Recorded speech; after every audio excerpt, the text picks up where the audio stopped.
የልቤ ሰው የኔ ባል ለኔ ምን ያህል ትርጉም እንዳለ ታውቃለህ?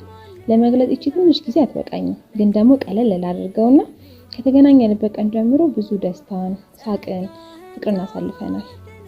እንደ እናት ደግነትህ፣ እንደ አባት መካሪነትህ፣ ብልህነትህና አፍቃሪነትህ ተፈጥሮ ስፍር ቁጥር በሌላቸው መንገዶች እንዳፈቅር አድርገውኛል።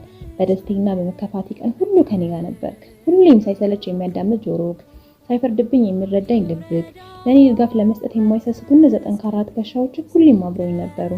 ስጦታዬ አንተ ማለት ፍቅሬ ብቻ ሳትሆን የህይወቴ ምርጥ ጊዜያቶቼ ነበርክ። መልኬን ሳይሆን ራሴን ያየሁብህ መስታወቴ ነህ። የትኛው ስራዬ፣ የትኛው ጽድቄ፣ የትኛው ጸሎቴ አንተ እንደሰጠኝ አላውቅም። አንተን ያገኘው ሽልማቴ ሳትሆን ጉለቴን ሙሉ እንድታደርግ ከድንግል ማርያም የተሰጠኝ በረከቴ ነህ። ዓለሜን ሁሉ ሙሉ የምታደርግልኝ ስጦታዬ።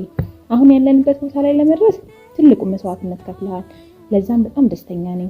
አንተን የመሰለ ሰው እዚች ዓለም ላይ የለም። እናም አንተን ማግኘቴ በጣም እድለኛ ሴት ያደርገኛል። ድሮ የምመኘውን አግብቼ ያንተ ሚስት መባልን ነበር። እናም አሳካሁት። ያለፉት ትዝታዎችን ሁሉ እንዳሉ ሆነው ወደፊት ደግሞ በጣም ምርጥ ጊዜያቶችን እንደምናሳልፍ እርግጠኛ ነኝ።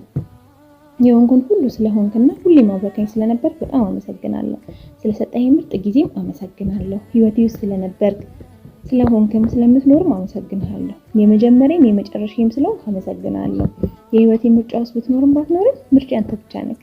አንተ ዓለም ሁሉ ጀርባን ቢሰጥክ እንዳትጨነቅ እሺ። እኔ ሚስትህ ሁሌም አብሬክ እሆናለሁ።